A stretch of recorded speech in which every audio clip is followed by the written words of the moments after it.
Good day everyone! So, welcome back to my voiceover era. But today, real voice ko na gagamitin ko kasi dati naka-effect lang. Actually, hindi ko to ginagawa sa mga recent videos ko. Pero, na-realize ko na paano nyo naman ako maintindihan, di ba? Kung hindi ako magsasalita. Ay, mahihain kasi ako, kaya hindi ako nag-voiceover talaga. Pero, itatry ko yung best ko para maging consistent dito. Diba? Ang dami ko nang sinabi. Pupunta lang naman kami sa health center para magpabakuna. Ito na nga pala yung pinakahuling bakuna ni Elijah sa 6 na buwan. Siyempre, bago ang lahat, pakainin ko muna siya para hindi siya fuzzy mamaya. Kakainin nga pala ni Elijah ngayon yung paborito niyang sayote puree with breast milk. Dati ang kain niya tanghali pa. Pero mabilis na siyang magutom kaya umaga ko na ginagawa. Check niyo na lang yung link dito sa comment section na pinagbilhan ko ng lagayan niya ng pagkain. Mura lang to kaya bumili ka na. Ito hahaluin ko na kasi hindi siya makapag-intay. First bite, thank you Lord. O, bago niyo pangunahan, ayaw niya sa tatay niya, ayaw niya sa ibang tao, gusto niya ako lang kapag kakain siya. Ito na yung problema ko ngayon dahil ayaw niya nang humiwalay sa akin. So ang ending, hindi ko magawa yung mga gagawin ko kahit na may naghahawak sa kanya. Kaya ito, kakain muna ako ng pandesal. Importante, may laman ng tiyan. At tapos na nga siya kumain. Ngayon, dedede na lang siya. Hindi ko nga pa pala siya pinapainom ng tubig. Siguro pag 6 months na siya totally.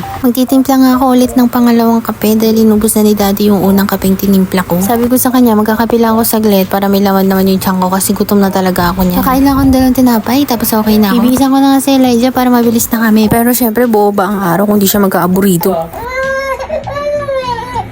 Ayan, todo dance, todo distract si daddy para mabihisan ko na. O, diba? Ang kulit ng tatay niya. Bago siya magbihis, ayan, papakita niya doon muna yung sayo ko. Ubusin ko lang tong kape ko habang inaantay si daddy. Matagal kasi magbihis yun. Ito, magpapaalam muna siya kay Lola bago umalis. Kasi, paborito niya yan si Lola. Nakasinutan na ako ni daddy ng helmet kasi ready na kami umalis. Baka mamaya tanghaliin pa kami. Ito yung pinakagusto ni Elijah, yung sumakay sa motor. Siguro, sanay na siya nung buntis ako. Lagi kami nagmamotor. Malapit lang naman yung pupuntahan namin. Dito na nga kami. Park lang muna si Dad, si Dude. At ayun nga, hindi tuloy kasi wala yung nurse na magtuturok sa kanya. Nasa seminar daw. Kaya ayun, nagpunta na lang kami sa palengke para bumili ng ulam kasi wala kaming ulam ng tanghali. Ito, pauwi na kami. Naantay lang si Daddy para isakay kami. Dito na nga kami sa gate. Ito na, medyo groggy na ang anak ko. Kaya papasok na. Hinahanap lang pala yung lola niya. Okay guys, thank you for watching. See you in my next vlog. Bye!